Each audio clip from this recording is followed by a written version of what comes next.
Bonjour à toutes et à tous, nous sommes de retour sur le plateau d'Immedia Lab, ici à l'Université catholique de Lille, en cette journée spéciale Portes ouvertes. Et nous accueillons Kylian Van Ketz, bonjour Kylian, bonjour. Et David Mamenet. Bonjour. Bonjour. Alors vous êtes respectivement président et vice-président du BDE de la FLSH, le BDE Majestigre. Alors Kylian, vous êtes dans la licence MCC, Média, Culture, Communication. Et vous, David, dans la licence LEA. LEA, langue étrangère appliquée. D'accord, donc vous faites partie du BDE. C'est le bureau des étudiants qui est souvent envié et craint par les premières années. Pour commencer, est-ce que vous pouvez nous rappeler les grandes missions d'un BDE? En quoi ça consiste? Déjà, nous, notre grande mission, c'est vraiment de souder toute notre fac, en fait, parce qu'on est une fac avec plein de licences différentes, contrairement, par exemple, au droit, où c'est moins dispatché. Nous, là, les étudiants ne se croisent pas forcément tous, et nous, on veut juste vraiment qu'on ait un esprit FLSH, et amuser tout le monde, que ce soit du niveau festif ou même culturel. C'est ça, souder en fait. Donc c'est vraiment tisser du lien social sur le campus et créer du lien entre les étudiants. Alors il y a les soirées, bien sûr, ça on le sait, mais il y a aussi des événements culturels ou des partenariats avec d'autres entités de la Cato peut-être, des événements spéciaux, vous pouvez nous en parler un petit peu? C'est ça. Bon, en fait, dans le B2, il y a plusieurs pôles. Donc on les a cités, il y a le pôle culturel, le pôle événementiel, mais il y a aussi le pôle associatif, qui est en partenariat cette année avec l'association Make-A-Wish. Et donc la plupart de nos événements festifs, les bénéfices qu'on récolte, on les renverse à Make-A-Wish par exemple. D'accord, vous pouvez nous parler un petit peu de Make-A-Wish? Qu'est-ce que c'est, en quoi ça consiste? Make-A-Wish, c'est une association qui est basée dans le Nord, mais ils ont des filiales un peu partout. Et leur rôle, c'est de réaliser des rêves d'enfants malades. Donc Make-A-Wish, les rêves sont vraiment différents. Il y en a, ils veulent rencontrer M. Pokora, il y en a, ils veulent juste une console, il y en a, ils veulent juste aller au stade, voir le LOSC. Les rêves sont réellement différents et nous, on essaie de leur faire de la pub et récolter des fonds. Excellente initiative. Est-ce qu'on peut dire que le BDE, c'est une interface privilégiée pour les nouveaux étudiants qui arrivent, qui sont un petit peu perdus sur le campus et qui sont désireux de s'intégrer socialement, mais qui n'ont peut-être pas forcément encore de connexion? C'est vraiment une façon pour eux de s'intégrer dans cette vie étudiante? C'est un premier pas? Je pense que, ouais, vraiment, parce que même déjà, là, par exemple, au Jour des Portes ouvertes, on est présent aussi pour nous présenter. Je pense qu'on est peut-être... j'aimerais qu'on soit les premiers étudiants qui voient aussi, parce qu'on est là pour eux, en fait, à la base. Après, dès qu'ils arrivent à la fac, il y a dans les journées de pré-rentrée, ils sont tous en aula maxima, nous on prend la parole aussi après le doyen, on se présente, on aussi les rassure parce que des fois ils ont des petits préjugés sur les BDE qui sont... C'est de la mise en confiance aussi. C'est ça, la mise en confiance vraiment, et surtout c'est la mise en confiance pour l'intégration, qui chez nous se passe tout le temps très bien, il n'y a pas de souci, mais qui des fois les week-ends d'intégration sont mal perçus par les nouveaux premières années et par leurs parents aussi, donc nous c'est un peu compliqué. On essaie vraiment de casser cette image de BDE vraiment qui humilie les personnes. Nous c'est pas du tout ça, on vous dit c'est de l'intégration et pas de l'humiliation. D'accord. Le BDE est élu chaque année, il me semble. Ça se passe comment, une campagne BDE? La campagne est sur une semaine, il y a des élections et les élections sont différentes d'un BDE à l'autre. Est-ce qu'il y a des événements particuliers pour faire en sorte que les étudiants aient envie de voter pour vous? Qu'est-ce que vous mettez en place comme petite stratégie pour... On organise ce qu'on appelle des rallyes. Des rallyes où on est au service des étudiants. Par exemple, on a des rallyes vaisselle, où on va faire la vaisselle chez les gens, ou rallye ménage, on va faire le ménage. Et à côté de ça, on organise des événements culturels. On cherche des partenariats avec des restaurants ou des bars pour avoir des réductions. Et ça donne envie aux étudiants de voter ou non.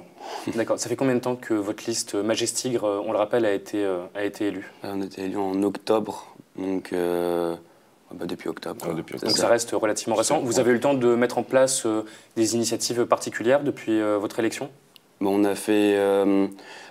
on n'a pas encore eu le temps vraiment de faire grand-chose, mais sinon on a quand même fait une soirée post-partielle qui s'est passée au Baron. On avait ramené des DJ juste pour nous, la salle était privatisée. On a aussi fait au niveau, pour Make-A-Wish, on avait fait un goûter de Noël en fait, avec des fonds qui ont été versés directement à l'asso. Après aussi, on avait proposé une sortie Majesfit, on avait appelé ça. C'était en fait, on se rejoignait un dimanche, on allait tous courir ensemble. Donc on a fait des choses déjà assez variées, je pense, et on prépare encore pas mal de trucs pour la fin de l'année. C'est souvent le second semestre qui est plus décisif en fait. Vous pouvez nous donner sur le plateau, là, en direct des JPO, une petite exclusivité sur ce que vous comptez faire, ou c'est encore un secret, vous préférez pas trop en parler? Il y a un truc qu'on peut dire, ouais.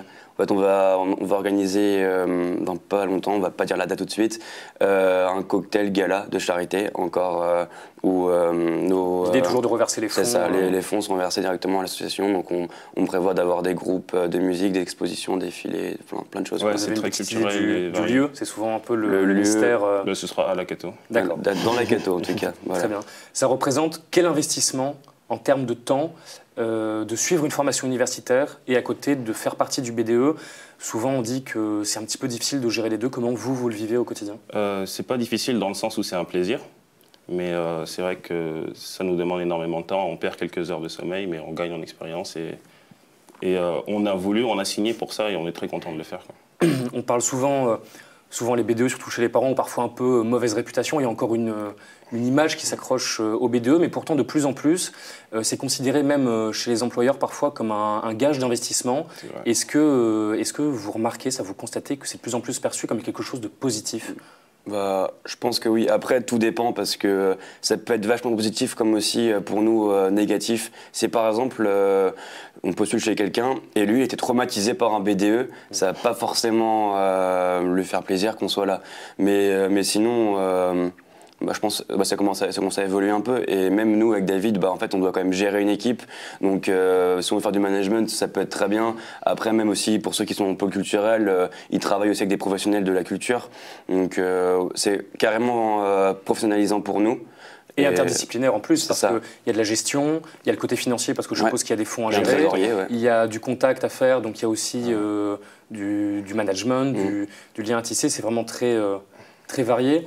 Est-ce que vous pouvez nous dire un petit peu, pour l'instant, votre plus beau souvenir en tant que président et vice-président du BDE? Il y a des choses qui vous ont marqué un petit peu dans cette expérience? Moi, c'est la soirée de passation. C'est une soirée un peu symbolique et solennelle où l'ancien BDE nous a symboliquement remis les clés du nouveau BDE. Et pour moi, on a très bien commencé l'année. C'est mon meilleur souvenir jusqu'à ici. Il y a vraiment un petit côté officiel, toujours dans une bonne ambiance. Un bon esprit. On le rappelle, on est en direct aujourd'hui au Media Lab pour les Journées des Portes Ouvertes. S'il y a des jeunes qui nous regardent, des jeunes bacheliers, des jeunes bachelières, qu'est-ce que vous avez envie de leur dire aujourd'hui pour qu'ils vous rejoignent? C'est quoi le petit mot que vous avez pour eux, le petit conseil vis-à-vis du BDE? Bah, c'est amusez-vous et aussi essayez de faire plaisir aux autres en fait. Parce que vraiment, nous, c'est ça. Quand il y a une soirée, qu'on organise une soirée, on fait ça pour les étudiants et pour nous aussi, parce que quand on voit que les gens sont contents, on est content, c'est ça. Si la soirée, personne ne danse ou personne ne vient, forcément on est déçu. Nous, on veut juste qu'il y ait du monde. Et après, nous, on s'occupe de tout le monde, quoi, c'est ça. Donc le maître mot, c'est le partage. C'est ça, c'est le partage, ouais. Très bien. Un grand merci, Kylian. Un grand merci, David, d'être venu répondre à nos questions. Vous êtes prêtés au jeu du plateau. C'est très aimable à vous. Et on se retrouve très bientôt, tout de suite, pour une nouvelle interview. On vous dit à tout de suite.